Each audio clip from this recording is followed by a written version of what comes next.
اور اس کے ساتھ دوسرا آپ کے ساتھ چیف منسٹر جو ہے نا اس وقت انٹیریئر منسٹر بنا ہوا ہے، اور آپ نے کیا لوگوں کے اوپر ڈاکہ ڈالا ہے۔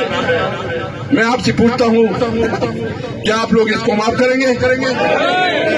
ان کے خلاف جہاد پڑھنے کے نہیں، ہم انشاءاللہ ان کے خلاف جدوجہد کریں گے، پرامن جدوجہد کریں گے انشاءاللہ تعالیٰ، آئین اور قانون کے اندر کریں گے، لیکن تمہیں یہ حکومت ہضم نہیں ہونے دیں گے انشاءاللہ تعالیٰ۔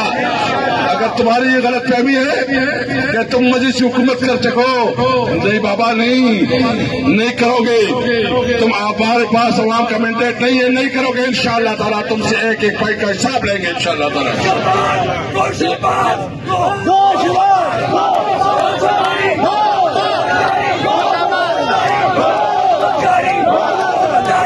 بالکل تو میں پوچھتا ہوں، دوسری بات تو خطرناک ہے، اس وقت افغانستان کے ساتھ جو تعلقات بنائے گئے ہیں، ہمیں اس کے اوپر شدید تشویش ہے کہ آپ ایک نئے محاذ کھول رہے ہیں اور اس خطے میں ایک نئی جنگ کی راہ ہموار کی جا رہی ہے، ایک نئی جنگ کی راہ ہموار ہو رہی ہے۔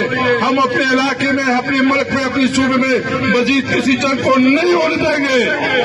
اگر کوئی سمجھتا ہے کہ ان کے ڈالر کھل جائیں گے، ہم اس کو سمجھانا چاہتے ہیں کہ یاد رہے یہ عوام آپ کے راستے میں رکاوٹ ہوگی انشاءاللہ تعالیٰ۔ ہم اپنی صوبے میں مزید جنگوں کے متحمل نہیں ہو سکتے۔ ہم اپنے بچوں کے لیے تعلیم اور علاج چاہتے ہیں اور روزگار چاہتے ہیں، ہم اپنے بچوں کے لیے بہترین مستقبل چاہتے ہیں۔ میں آپ کے ساتھ وعدہ کرتا ہوں، حلف کہتا ہوں، مر جاؤں گا عمران خان کے ساتھ کھڑا ہوں گا انشاءاللہ تعالیٰ۔ عمران خان جو ہے، عمران خان اس وقت اس قوم کی نمائندگی کر رہا ہے، سب سے مقبول لیڈر ہے، عوام نے عمران خان کو مینڈیٹ دیا۔ آپ 9 مئی کے 9 مئی کہہ رہے ہیں، اور آپ کہہ رہے ہیں کہ ہم کہتے ہیں 9 مئی کو 18 فروری کو وڑ گیا کہ نہیں وڑ گیا، ختم ہو گیا کہ نہیں ختم ہو گیا؟ اگر تم کہتے ہو تو پھر ٹھیک ہے، آئے ریفرینڈم کروائے، پتہ چل جائے گا کہ تمہارا نیریٹو چلتا ہے، طریقے صاحب کا نیریٹو چلتا ہے۔ میں آپ کو ایک اور بھی اعلان کرنا چاہتا ہوں، یہ بڑی جنگ ہے، اس جنگ میں ہم تمام دوسری سیاسی پارٹیوں کو بھی ساتھ لے کے جائیں گے، جو کہ اس جنگ میں جس کی تحفظات ہیں آپ لوگوں نے دل بڑا کرنا ہے۔